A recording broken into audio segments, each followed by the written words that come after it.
students, this is Radhika Gaur again here with the session number 11 of your chapter metals and non-metals.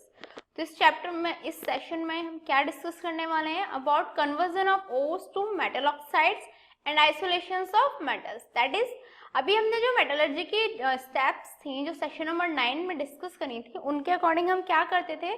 उनके according हम सबसे पहले जो ओर है उसकी ड्रेसिंग करते थे, उसके बाद में जो ओर्स हैं उसको कन्वर्ट करते थे मेटल ऑक्साइड्स में, और उसके बाद उसका आइसोलेशन करते थे, और आफ्टर दैट हम रिफाइनिंग करते थे. जो ओर ड्रेसिंग है उसके बारे में हमने ऑलरेडी सेशन नंबर 10 में डिस्कस कर लिया है. जो conversion of ores to metal oxides, that is जो ओर्स हैं उनका मेटल ऑक्साइड्स में कन्वर्जन होना, और जो मेटल्स हैं उनका आइसोलेशन, वो हम इस सेशन में डिस्कस करने वाले हैं, और जो रिफाइनिंग है उसे हम नेक्स्ट सेशन में डिस्कस करेंगे.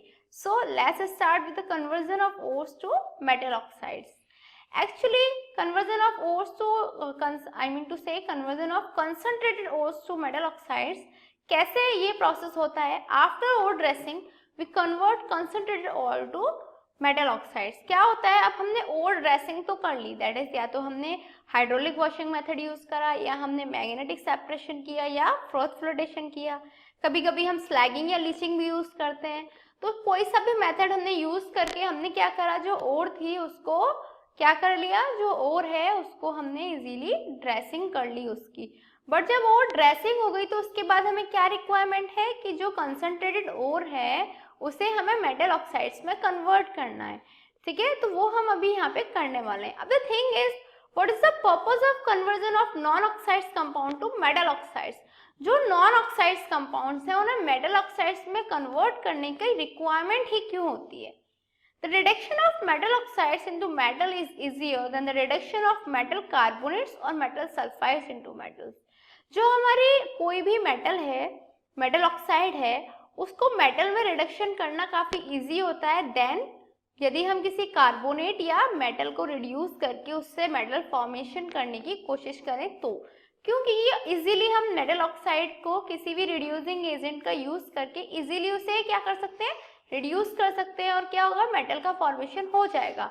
बट जब हम कार्बोनेट और मेटल सल्फाइड छोड़ लेते हैं, यदि हम मेटल को कार्बोनेट या सल्फाइड के फॉर्म्स में लेते हैं तो उसका रिडक्शन करना थोड़ा टफ हो जाता है और हमें मेटल इजीली नहीं गेन होता है. इसीलिए हम क्या करते हैं, पहले जो मेटल कार्बोनेट्स हैं या मेटल सल्फाइड्स हैं उन्हें हम मेटल ऑक्साइड्स में कन्वर्ट कर लेते हैं. Therefore, the ore is the first converted into the metal oxide. यही रीजन है कि जो ओर है उसको हम पहले मेटल ऑक्साइड में कन्वर्ट कर लेते हैं. क्यों? क्योंकि यदि हम उसे मेटल ऑक्साइड में कन्वर्ट कर लेंगे तो इजीली हम उससे मेटल को गेन कर पाएंगे. अब आता है जो मेथड्स हैं वो क्या हैं. The method of conversion of ore into metal oxides. कौन से मेथड्स हैं जो हम ओर को कन्वर्ट करने के लिए यूज कर सकते हैं मेटल ऑक्साइड में? There are two methods employed to convert a non-oxide ore into oxide. यहाँ पे दो मेथड्स गिवन है किसी भी हमारी जो नॉन ऑक्साइड ओर है उसे मेटल ऑक्साइड में चेंज करने के लिए, और वो दो मेथड कौन कौन से हैं? फर्स्ट तो है कैल्सिनेशन और सेकंड है रोस्टिंग. अब बात आती है जो कैल्सिनेशन है वो क्या होता है. The process of heating the concentrated ore in the absence of air is known as calcination.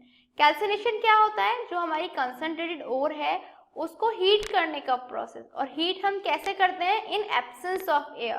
Remember, in absence of air. तो जो कैल्सिनेशन है उसमें जो हम कंसंट्रेटेड ओर है उसे एयर की एब्सेंस में हीट करते हैं, और उसी प्रोसेस को हम कैल्सिनेशन बोलते हैं. समझ में आया क्या होता है calcination? The process of heating the concentrated ore in the absence of air is known as calcination. अब जो कैल्सिनेशन है उसका पर्पस क्या होता है? To remove the volatile impurities from the ore and to make the ore porous. सबसे main काम उसका ये होता है कि जितनी भी हमारी volatile impurities प्रेजेंट हैं ओर में उन्हें वो रिमूव आउट कर देता है, और क्या होता है, जो ओर है उसको पोरस बना देता है. Second, to convert a carbonate ore into metal oxides. जो कार्बोनेट ओर्स हैं उनको मेटल ऑक्साइड्स में कन्वर्ट करते हैं हम किसके प्रोसेस से? कैल्सिनेशन के प्रोसेस से. एंड थर्ड है to remove water from a hydrated ore. That is, यदि कोई भी ओर जिसमें वाटर प्रेजेंट है उससे यदि हमें वाटर को रिमूव करना है तो वो भी हम कैल्सिनेशन के प्रोसेस से इजीली कर सकते हैं. तो कैल्सिनेशन के प्रोसेस के क्या क्या यूज हो गए, क्या क्या पर्पस हो गए? First, to remove the volatile impurities from the ore and to make the ore porous. Second, to convert a carbonate ore into metal oxide. And third, to remove water from a hydrated ore. Examples के लिए यहाँ पे आप देख सकते हो, that is zinc carbonate है ZnCO3, उसको कैल्सिनेशन कराया, कैल्सिनेशन दैट इज हीट कराया इन एब्सेंस ऑफ एयर, तो हमारा ZnO प्लस CO2 का फॉर्मेशन हो जाएगा। सेम यहाँ पे Al2O3.2H2O है, यहाँ पे वाटर मॉलिक्यूल एसोसिएटेड है एल्यूमिनियम ऑक्साइड के साथ। जब इसकी रिएक्शन कराएंगे, दैट इज इसका जब कैल्सिनेशन कराएंगे इन एब्सेंस ऑफ एयर, इसे हीट कराएंगे, तो aluminium oxide plus water liberate हो जाएगा। तो क्या हुआ यहाँ पे फर्स्ट रिएक्शन में, आप देख सकते हो कि कैल्सिनेशन के प्रोसेस से हम एक कार्बोनेट ओर को metal oxide that is zinc oxide में कन्वर्ट कर पा रहे हैं। सेकेंड एग्जाम्पल्स में आप देख सकते हो क्या कि जो हमारी हाइड्रेटेड ओर है उसे हमने नॉर्मल ओर में कन्वर्ट कर लिया। तो ये हो गया हमारा कैल्सिनेशन का प्रोसेस। अब आता है रोस्टिंग क्या होता है। The process of heating the concentrated ore in the presence of excess of air is known as roasting. जो कैल्सिनेशन था वहां पे absence of air term use किया था, और यहाँ पे रोस्टिंग में presence of air term use करते हैं। कैल्सिनेशन में क्या हो रहा था, हम एयर की एब्सेंस में हीट करा रहे थे, जबकि यहाँ पे रोस्टिंग में हम एयर की प्रेजेंस में हीट कराते हैं। तो रोस्टिंग क्या हुआ, it is a process of heating the concentrated ore in the presence of excess of air is known as the roasting.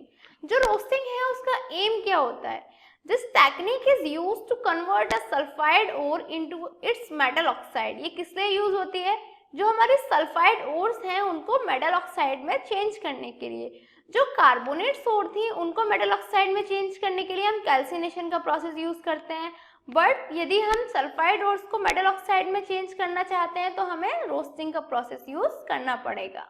Volatile impurities are also expelled from the ore by roasting. That is, जो हमारी volatile impurities होती हैं उन्हें भी हम expelled out कर सकते हैं रोस्टिंग का यूज करके। तो क्या होता है roasting, this technique is use to convert a sulphide ore into its metal oxides. Main इसका एम यही होता है कि जो सल्फाइड ओर्स हैं उन्हें मेटल ऑक्साइड्स में कन्वर्ट करने के लिए हम रोस्टिंग वाली जो टेक्निक है उसका यूज करते हैं। एग्जाम्पल्स के लिए यहाँ पे मेटल सल्फाइड है, उसकी रिएक्शन ऑक्सीजन के साथ करेंगे, उसे हीट करेंगे तो metal oxide plus sulphur dioxide gas का फॉर्मेशन होगा। कैल्सिनेशन के टाइम पे कार्बन डाइऑक्साइड गैस का फॉर्मेशन होता था, लेकिन यहाँ पे सल्फर डाइऑक्साइड का फॉर्मेशन होगा। तो क्या हुआ, जिंक सल्फाइड है जिसकी हमने ऑक्सीजन के साथ रिएक्शन कराई, हीट कराया तो जिंक ऑक्साइड बना और साथ में 2SO2 that is sulphur dioxide liberate हुआ। तो क्लियर हुआ कि जो कैल्सिनेशन का प्रोसेस था उसमें कार्बोनेट ओर को एब्सेंस ऑफ एयर में हीट करा के मेटल ऑक्साइड्स में कन्वर्ट किया जाता था और वहां पे कार्बन डाइऑक्साइड गैस लिबरेट होती थी। जबकि जो हमारा रोस्टिंग का प्रोसेस है उसमें सल्फाइड ओर को ऑक्सीजन की प्रेजेंस में हीट कराया जाता है और मेटल ऑक्साइड्स का फॉर्मेशन होता है और साथ में यहाँ पे सल्फर डाइऑक्साइड गैस लिबरेट होती है। So the next thing is that reduction of metal oxides, conversion of the oxide to metal. Choice of reducing agents depends on the reactivity of metal to be isolated. क्या हुआ, अभी हमने जो ओर है अपनी उसको क्या किया, जो ओर थी जैसे दैट इज जो सल्फाइड ओर है या कार्बोनेट ओर है, हमने उसे मेटेलिक ऑक्साइड्स में चेंज कर लिया।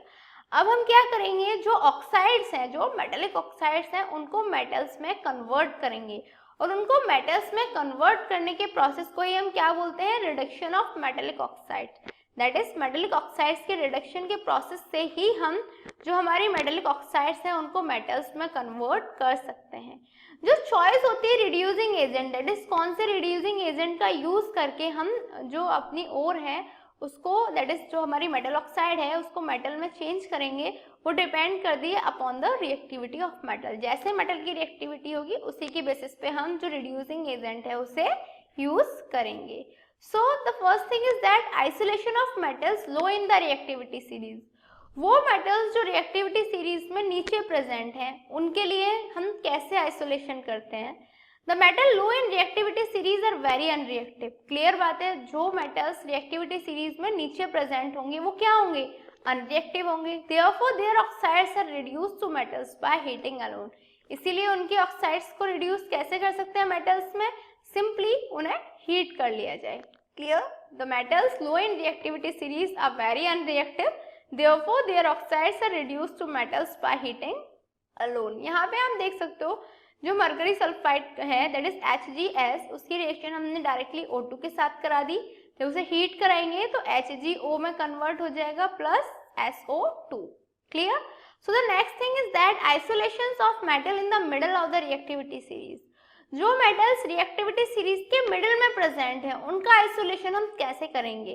दे oxides are reduced by carbon to isolate metals. क्या होता है, उनके जो ऑक्साइड्स हैं, ठीक है, उनको हम कार्बन का यूज करके आइसोलेट करा देते हैं. दैट इज जैसे ZnO है, इसकी रिएक्शन हम कार्बन के साथ कराएंगे, उसे हीट करेंगे तो Zn प्लस CO का फॉर्मेशन हो जाएगा. दैट इज जो ZnO था, जो ऑक्साइड थी, मेटल ऑक्साइड थी, उससे हमें Zn मेटल गेन हो गया.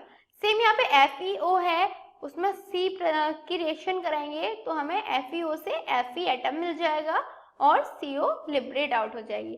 तो क्या देख सकते हैं हम यहाँ पे देख सकते हैं कि जो हमारी मेटल ऑक्साइड्स हैं उनसे हमने मेटल कन्वर्ट कर लिया. और कन्वर्ट कैसे किया? कार्बन का यूज करके.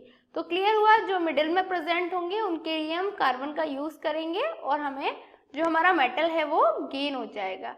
अब बात आती है reduction of metal oxides with aluminium. Aluminium का यूज करके हम मेटल ऑक्साइड्स का रिडक्शन कैसे कर सकते हैं? एग्जाम्पल के लिए आप यहाँ पे देख सकते हो 3MnO2 plus 4Al gives 3Mn plus Al2O3. That is जो हमने मैग्नीज ऑक्साइड है उसकी रिएक्शन एल्यूमिनियम के साथ करा दी तो हमें Mn अलग से मेटल मिल जाता है और Al2O3 अलग से सेपरेट आउट हो जाता है. This reaction is highly exothermic.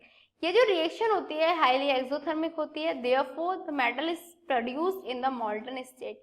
इसीलिए जो मेटल होता है वो हमारा कैसे स्टेट में मिलता है? हमें मॉल्टन स्टेट में गेन होता है. तो सिंपल सा है, जो हमारी मेटल ऑक्साइड्स है उसकी रिएक्शन एल्यूमिनियम से करा दी जाए तो हमें मेटल अलग से मिल जाता है. क्लियर?